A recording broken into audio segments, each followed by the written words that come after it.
pengawatan raib pada turinya nyongengkon katanya yang juga orangnya nyodon kan raja halun pu ayat Quran kun puji nehoi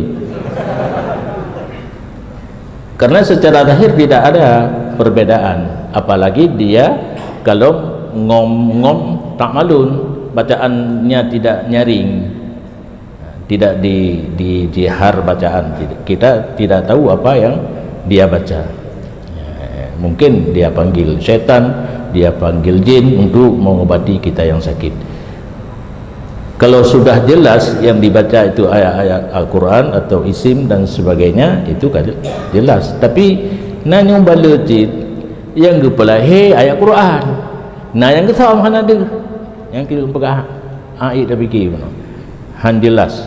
Cuma pertanda ji menyayang jidu ba orang pasek yang biasanya jin, jidu ba orang alim biasanya kan jin. Tapi anda tulian ana perbedaan karena dalam definisinya pun amrun khariqun lil ada sesuatu yang luar biasa. Tidak orang kebeut motor beku karena lang rup gedang mentang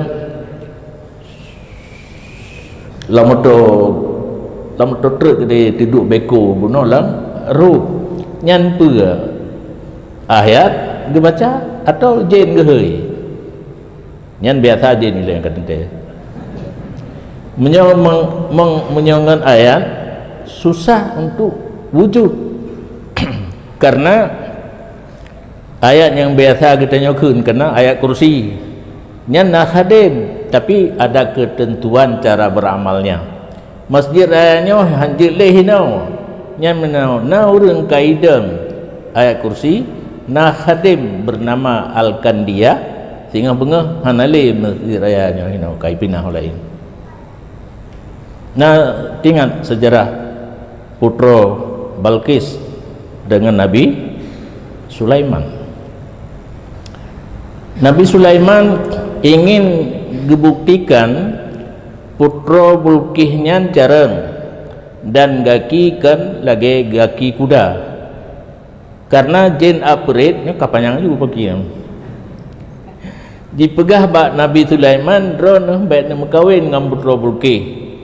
Ji bangai padi lagi paguda nyanjin bega han ke patih karena ganyang seorang nabi nyo tanya kata patih ju kalau menyo kata mengenji kan gena buktikan pertama geumumkan bak jamaah yang hadir sejangganya nah yang pakai jin nah yang pakai ayat Quran nah yang jin karena masa Nabi Sulaiman kan jin-jin di mengen Nabi wadanya nyo putra Balqis karak truk lun ingin singgah sana nambung no pak tempat dua kanyo tepi gat thai singgah sana putra Balqis betruk siklap kena laju kuno yu ubah ukiran gerobah baju ukiran bau tuh hendak dan gena tanya nyo lagi nyan adakah menjawabnya bangai kalau go obah ijawabkan pi bangai karena asli cuma dirubah ukiran so sanggup tunyo jaro pun raja jin apret lun sanggup ya jadi na kekuatan dumna trep ke Nabi Sulaiman galam nebedah nedah katruk hati karatro bukehe bercepatlah dunia jaro siro ulama yang bernama Asif Barkhia menyolonkan bedah dua klep mata neklep belum buka katruk no yang hanan tupu bahaya gamai ben laken tu WHO tiba-tiba katruk secepat kilatnya ini di sini pertanda bahwa kekuatan ilmu ulama itu lebih besar daripada kekuatan ilmu jin aprit. Tu kena dirubah kecut. Kengkah nak ahli pun furnitur pun ada.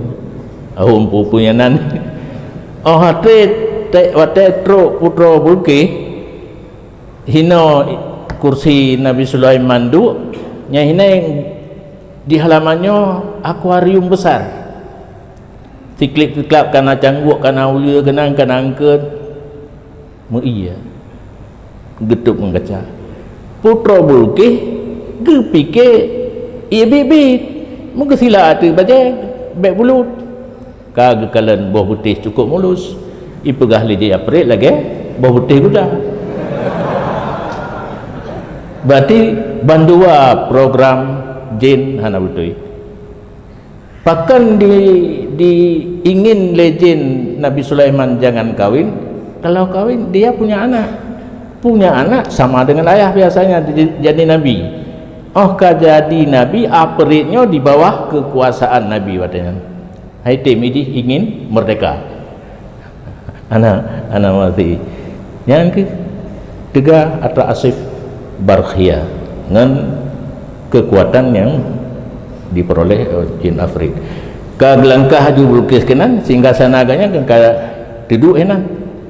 Getanya hakadha arsyuki atrakah nyo lagenya hang gejawabnya hang jawabkan gena keunnya na perubahan mecut hata gerobah buno. Gena keun kan 30% yakin genya. Cak taganya kibang keun. Ka'annahu lagi ka'annahu tang-tangnya jawaban Nabi Sulaiman gecok kesimpulan cara di puji pegah bangai pakai legend punya bangai kan kadang-kadang nyo tapi kengan yang jawab ka'annahu huwa seolah-olah iya tang-tangnya bahasa Aceh kabeh cerita jin dengan Asif Barkhia.